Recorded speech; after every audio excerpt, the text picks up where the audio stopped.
তো hello guys, welcome back to my channel. তো তোমরা সবাই কেমন আছো? আজকে আমি একটা বাইক নিতে এসেছি। তো বাইকে এখন শোরুমের কাছে আমি দাঁড়িয়ে আছি। দেখো তোমরা দেখতে পাবে এখানে বাইকের শোরুম কাছে দাঁড়িয়ে আছি, সব বাইকগুলো দাঁড়িয়ে আছে। তো আমরা দেখি কোনটা পছন্দ হয়, তারপর পছন্দের মতো গাড়িটা কিনবো, তারপর বাড়ি যাবো ভাবছি আজকেই। তাছাড়া নেক্সট ডে তো আসবো, আজকে দেখে নিই সব কিছু ভালোভাবে, কত কি বলছে, কত কি রেট বলছে না বলছে। তো দেখা যায় এখন ভেতরে যাই। আমরা এখানে দেখতে পাচ্ছ সব কিন্তু সেকেন্ড হ্যান্ড বাইক। তো এখানে জাভা দাঁড়িয়ে আছে, এখানে ডিউ 125, এখানে আছে অ্যাপাচি, এখানে আছে পালসার 220, ওদের আছে এএস 150টা। মানে সবই সেকেন্ড হ্যান্ড বাইক পুরো একদম দাঁড় করানো আছে এখানে কিন্তু।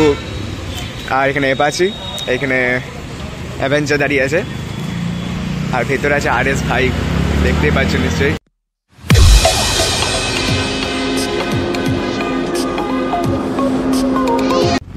সো গাইজ দেখতে গিয়েছিলাম, তো পছন্দ আসেনি, কারণ কি ওরা হাই রেট বলছে, মানে অনেকটাই রেটটা বেশি। সেকেন্ড হ্যান্ড বাইকের যে রেটটা ছিল অনেকটাই বেশি ছিল। তো কিন্তু একটা জিনিস দেখলাম, ওখানে যে দাদাগুলো ছিল যারা বিক্রি করছিল, তাদের কিন্তু ব্যবহারটা আমার এখনো পছন্দ আসেনি। বন্ধুদেরকে জিজ্ঞেস করবো কেমন এসেছিলো, আসলে ব্যবহারটা কেমন লেগেছিলো ওদের? ভালো লাগেনি একবারই। শুধু একবার আমরা জিনিস কিনতে গেছি, আমাদের উপরে যে ওদের অ্যাটেনশন থাকবে এমন কোনো কিছুই নেই। তো ওরা শুধু এরপর ওপর ঘুরে বেড়াচ্ছে, তাই আমাদের কোনোভাবে ভালো করে দেখানোর কিছু নেই। আমরা নিজের থেকে গিয়ে যা জিজ্ঞেস করছি শুধু সেইটুকু।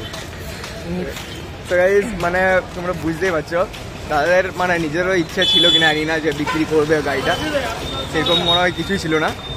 সত্যি গাইজ ভালো লাগেনি। কিন্তু আমার বন্ধুর মুখটা চুম হয়ে গেছে, মানে এ কিনছিল, এর বাইকটা কিনতে গেছিলো, এর মুখটা পুরো চুম হয়ে গেছে। তো কোনো চাপ নেই, কারণ কি ওর ফ্যামিলি বলে দিয়েছে আর দুদিনের মধ্যেই বাইক ওর ঘরে ঢুকে দেবে, মানে গাড়ি কিনছে। ওই গাড়ি যখন আসবে তখন তোমরা অবশ্যই দেখতে হবে। তো এখন আমরা যাই, বাড়ি যাবো, বাড়িতে দেখি কি হয়, বাড়িতে যাই এখন। এখানে আমার বন্ধু আর আমি এখানে বসে আছি, আর ও লাস্টে ফোনে লেগে আছে, ওর ঘরে পুরো একদম প্রেশার চলে এসছে, মানে গাড়ি কিনবো তো গাড়ি কিনবোই। আমরা দুজন মিলে বসে আছি এখানে। তো বাইক মনে হয় জলদি করে কিনে নেবে, কারণ কি একটা ছেলেদের ড্রিম থাকে বাইক কেনার, জলদি করে কিনবে। লাস্টে বসে আছে, ডিপ্রেশনে আছে একটু, কোনো চাপ নেই। যখন পাশে থেকে নিচে নামবে তখন আমরা সামনে নেবো, আর জলদির মধ্যে বাইকটা আসছে, সেটাও কোনো চাপ নেই, তোমরা অবশ্যই দেখতে পাবে বাইকটাকে।